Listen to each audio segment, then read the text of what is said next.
Assalamualaikum warahmatullahi wabarakatuh. Kali ini saya akan membahas tentang masalah risiko gagal bayar di Shopee Pinjam, SP Pinjam, Shopee Later dan sama aja lah itu.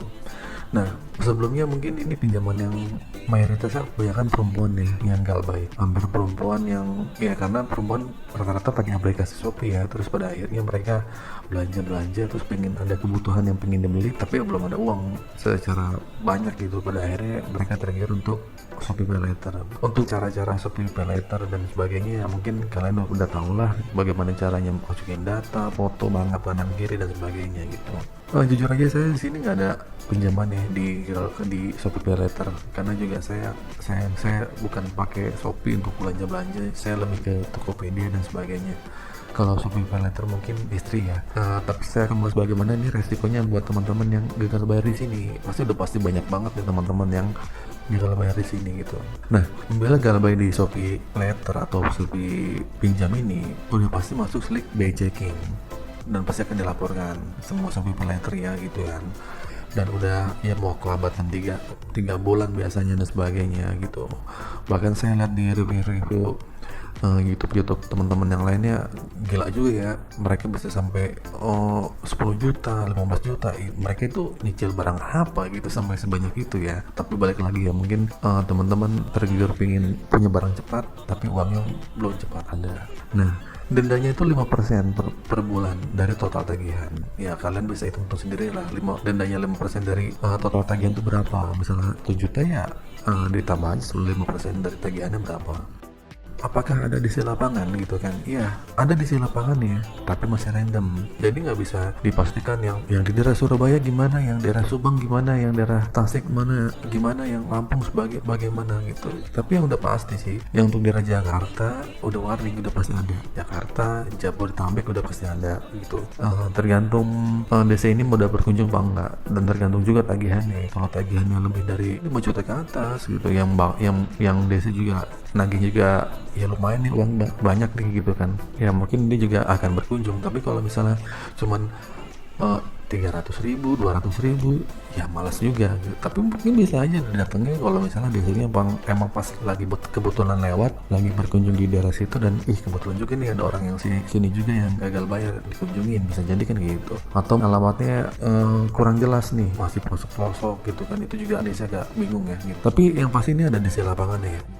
Terus kalau misalnya kita gagal bayar, ada pasti ada di lapangan tapi random ya. Terus akhirnya ada pembatasan fungsi di aplikasi Shopee, baik penggunaan voucher.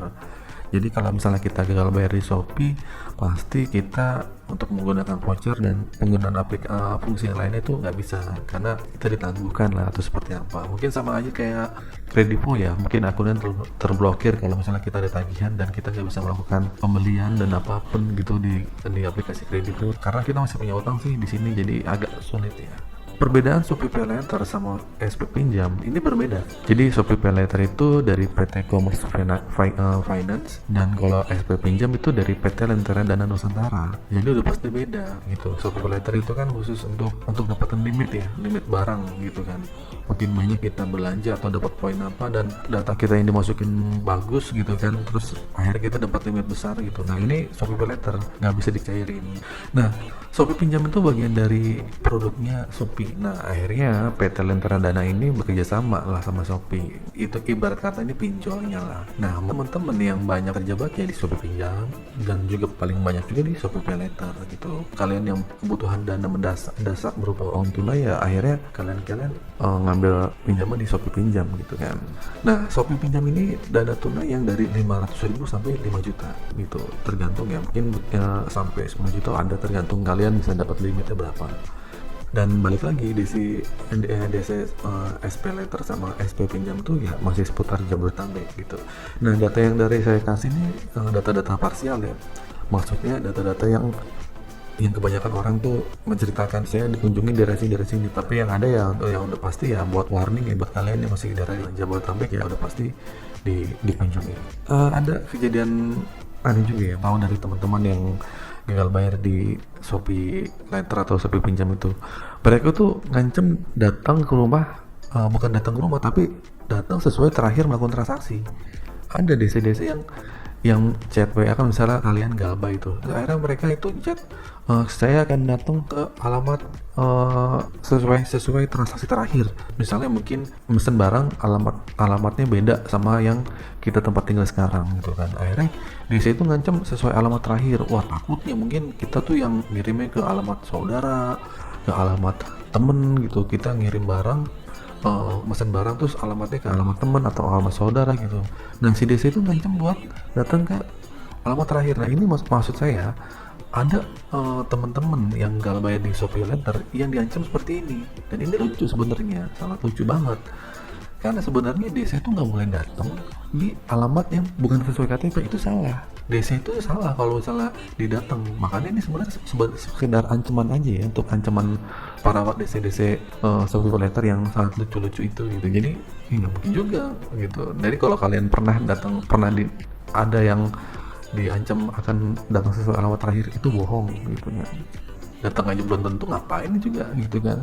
Terus kalau datang ke alamat terakhir, misalnya ke alamat saudara atau alamat rumah siapa gitu, terus mau ngapain, mau nagih siapa di sana gitu. Jadi ini ada cerita seperti itu ya. Itu emang desainnya lucu-lucu lah kalau di Shopee Paylater atau Shopee Pinjam itu.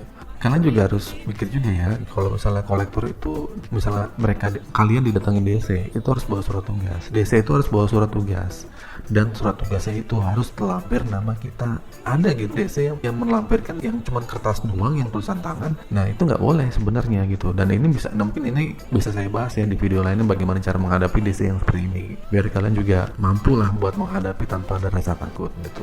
Terus bagaimana cara menghadapi DC-nya? Ya hadapin aja, nggak usah takut. Mereka kerja dia cuma ngancem-ngancem doang. Kerja dia tuh emang ya, kalau misalnya datang, tujuan mereka cari poin, mereka akan foto. Ya udah bilang, kalau ada desain datang, mas mau ngapain, saya nggak ada uang, kalau mau foto ayo, biarin kita bantu kerjaan dia aja, biar dia juga dapat poin lah atau duit apa gitu. Tapi kalau misalnya dibayar mungkin dia dapat poin lebih gitu kan. Tapi kalau emang nggak ada, mau gimana lagi gitu, kita nggak bisa maksain. Dan ingat pesan saya, kalau kalian sudah galbay, jangan pernah gali lubang tutup lubang. Mungkin kalian yang pertama kali gagal bayar mungkin akan panik. Aduh, panik gimana, masuk mana, cari pinjaman, cari lubang. Udah diem aja, udah berhenti, nggak usah gali lubang gitu. Banyak kok teman-teman yang akhirnya berhasil gitu dengan cara galbay, akhirnya hidup mereka tenang gitu.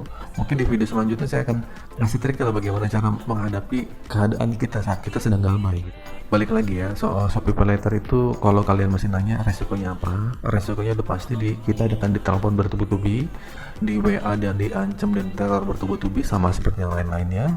Mau yang Shopee Paylater atau pinjam pun sama aja, kita akan diancam dan sebagainya gitu. Terus apakah DC, bagaimana cara menghadapinya, saya nanti akan bikin video lagi ya, bagaimana cara menghadapi DC, bagaimana DC itu nggak bisa bolak-balik terus datang ke rumah kita dan sebagainya gitu. Dan survei membuktikan juga ya, di Shopee Paylater dan Shopee Pinjam ini emang korbannya kebanyakan para cewek ya, para ibu-ibu, para wanita yang banyak tergiur dengan barang yang mau didapat secara cepat gitu. Ya mikir ya, semua orang kredit pasti pinginnya nggak pingin gagal bayar ya, cuman pada akhirnya sepanjang perjalanan akhirnya kita terbentur dengan kebutuhan lain, pada akhirnya kita ya gagal bayar. Buat kalian yang sedang gagal bayar, nggak usah takut. Itu aja dari saya.